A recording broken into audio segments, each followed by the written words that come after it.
Hello there, little man. It is I, once again, earthmanbrick. That's right. And we're going to start off with another Warhammer 40,000 Orky scratch build.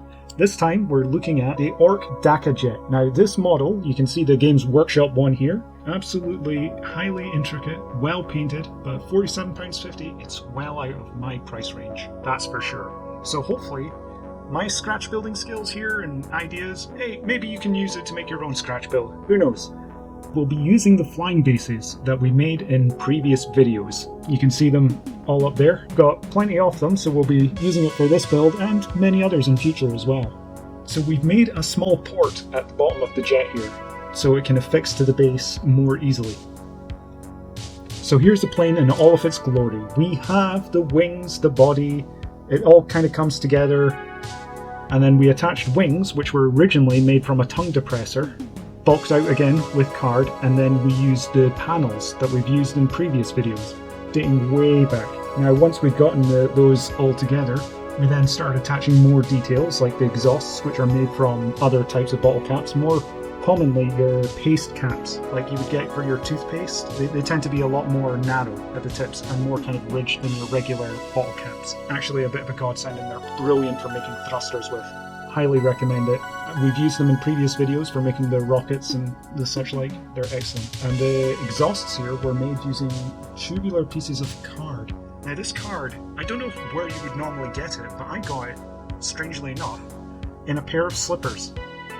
Don't know why, but I think it was just to make them sure that they maintained their shape or whatnot. I don't know. I've had them kicking about for a while and they've made for perfect exhaust, so quite glad of that. And so the rest of the body here of the plane. Many wheels from the Ork Treads video. Yes, the wing turbines were made using wheel segments. We made not that long ago. And then we decorated the build using many Ork glyphs. I've seen these crop up again and again in videos. You're probably sick of seeing a lot of them now. They're pretty ubiquitous and you can use them, patch them on, whatever. You don't necessarily always have to paint them perfect every time. You can just do a quick slapdash job and you can always cover it with more panels, because that is the Orky way. And then, of course, you know, speaking of the Orky way, we don't just use panels, we use lots of rivets as well, so we jammed on heaps of them. We made lots of fans to go onto our turbines and engine pieces. And the reason we didn't attach those straight away was because we needed to paint the recesses first, because it's actually really difficult if you have parts covering it up to get all the paint in there. So I figured I'd save myself a bit of pain and do that. And then we covered it with the textured paint prior to the assembly, because the textured paint makes a world of difference. It's a great tool for gap filling, especially if you've been using hot glue. If you use hot glue tends not to take the paint very well. So if you use textured paint, then it kind of adds that whole layer and detail as well at the same time, so it's perfect for that. So once those were done and it was all assembled, we then got to painting. And it was a bit of a slapdash job.